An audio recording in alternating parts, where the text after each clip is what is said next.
Dá um gancho, Renan, você falou sobre o Supremo Tribunal Federal, ele foi perguntado sobre governabilidade. Talvez eu esteja até saudosista hoje. Até um tempo atrás o Supremo não participava dessa conversa. Hoje a gente tem que colocar o Supremo nesse tipo de pergunta.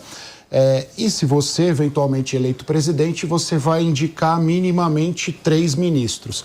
Então eu gostaria que você falasse desta relação do Supremo, como você vê a relação do Executivo com o Supremo e quais seriam, óbvio que é cedo, mas qual é o perfil desejado para as eventuais indicações de ministros?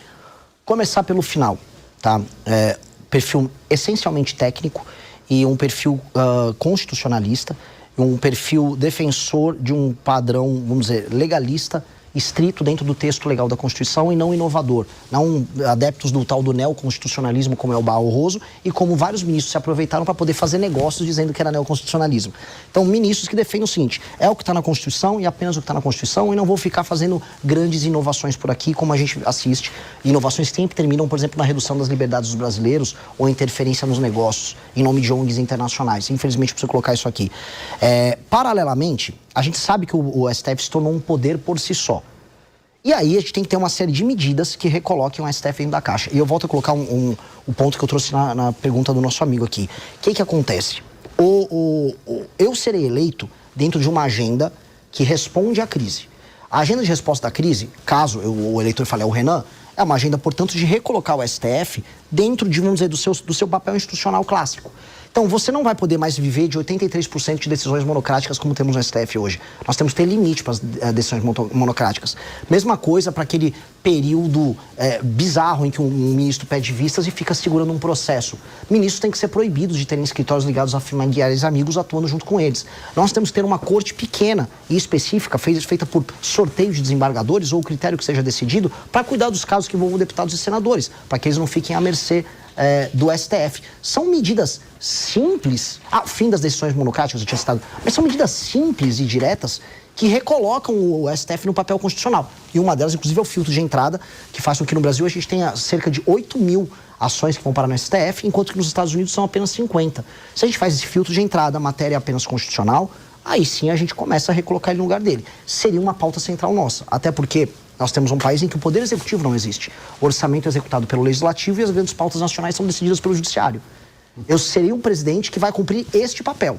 Terei sido eleito para isso. Então, eu só gostaria de lembrar, hoje eu tenho um partido que tem 5 meses de idade.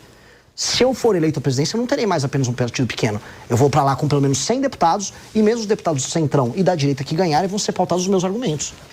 Então, será um jogo diferente. O senhor faz uma fala também sobre o Supremo, para já colar o assunto, a atuação do ministro Alexandre de Moraes. O senhor defende um formato ali de atuação do ministro Alexandre para combater o crime organizado. Seria essa ideia?